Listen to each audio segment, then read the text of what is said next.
Hey parents, Lindsay here. Just wanted to recap with you guys week 4 from our best news ever. First of all, you guys, thank you for sending along all the great stories about how your kids are experiencing KidVenture outside. Please keep them coming. I love them. Any pictures you have. Every week, just a reminder with our little take homes, we're asking, for a video of how your child has just experienced God that week in relationship to the theme. So if you guys can keep those things coming, I would love to have those. It's just great to be able to share with my team about how effective they are, and then even just things to be able to then share someday with the rest of our church about what God is doing in KidVenture.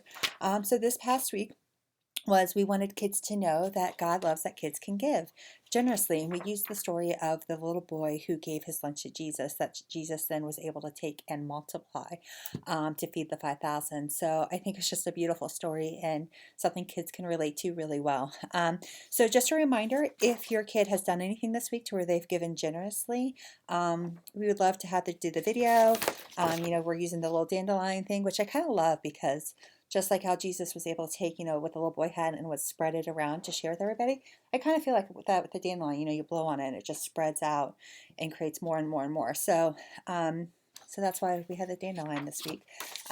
So with that, and I don't know if your kid was in the elementary tent, they came home with one of these already. If they were in the preschool tent, we didn't give them one, but you guys can always pick one up on this Sunday.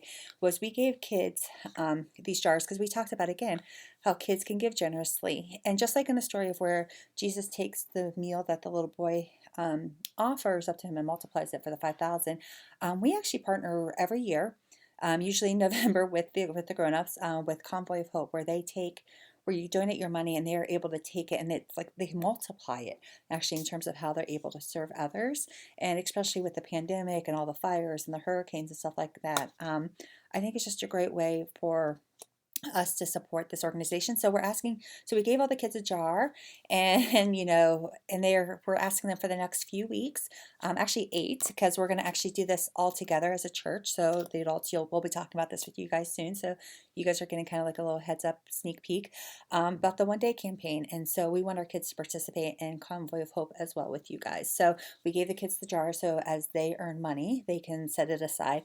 And we're going to be doing a fun thing. I still have a few more details to to to to to narrow down for you guys so that we can communicate that to you in terms of timelines and stuff like that.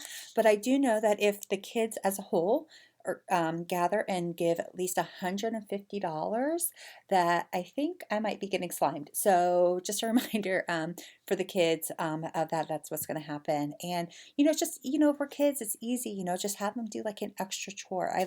What I love about this is it gives kids the opportunity to realize like, hey, I contributed to this. I got to give generously.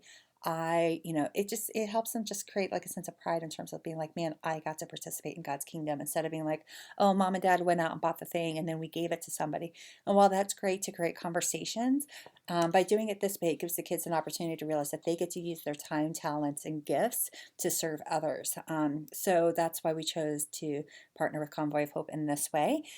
So we'll ask the kids to bring in their money every couple of weeks, and then so we'll just keep tallying it up. And then if we get the 150 mark, I will get slimed.